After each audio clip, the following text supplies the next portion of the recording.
that being rolled into the government plan? And if so, would that save 3 to 10% on employer taxes for small businesses or businesses in general? And secondly, what is the government plan looking like in terms of copays? Are we talking $5 copays? Are we talking $5,000 deductibles? That makes a big difference in what that plan looks like. Okay. First, workman's comp is not a part of this. That's a state regulated insurance, and they're not folding that into this bill. What will copays and deductibles look like? It's a question I can't answer because there's no answer to the question.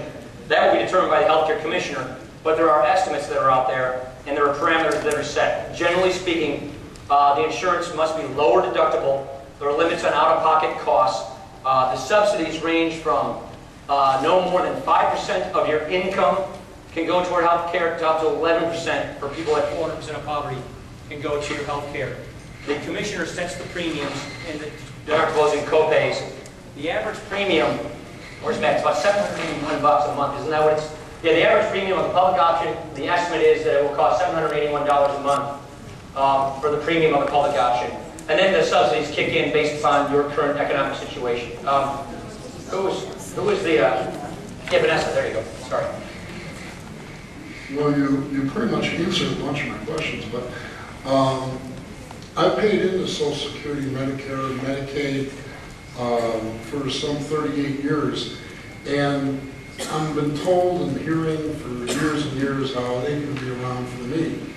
And I think that before we go into a multi-trillion-dollar entitlement, a new one, we should secure for me in the next 10 years and actually get what I've already paid for before I'm having to give up more money.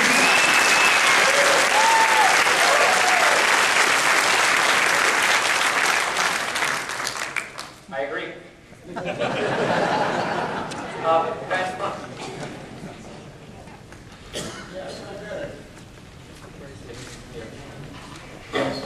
I've got some questions regarding it.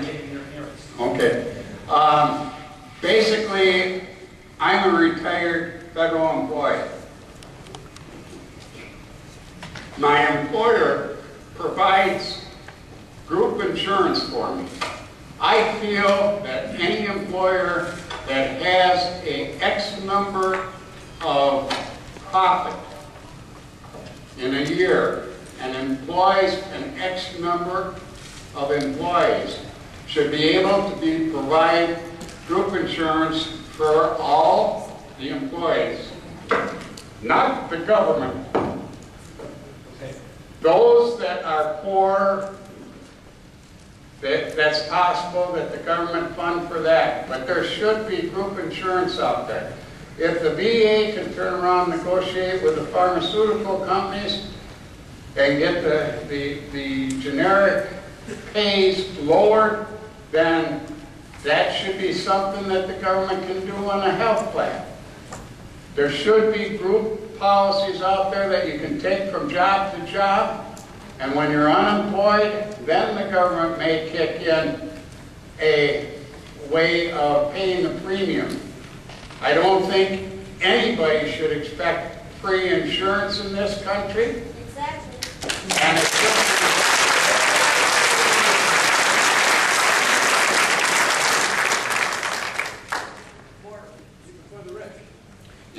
even if it's a co-pay, where, you know, the government pays or the employer pays 60% and the employee gets 40%.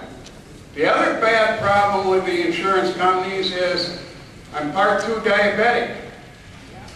Medicare will turn around and pay certain facilities or benefits for me. One is every 9 weeks I can get my nails trimmed. Okay, I'm going to make it real short now. Get my nails trimmed. Guess what? Medicare doesn't turn around and allow that for bikers. Thank you. Sure. The first part, what you're saying is keep the employer market going, keep it intact, the group insurance market.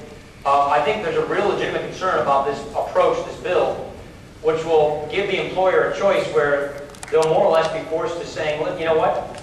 It's cheaper to pay the 8% payroll tax index and inflation than to continue paying for health insurance going up at much faster rates than inflation. That has to be the same as what's in the exchange anyway.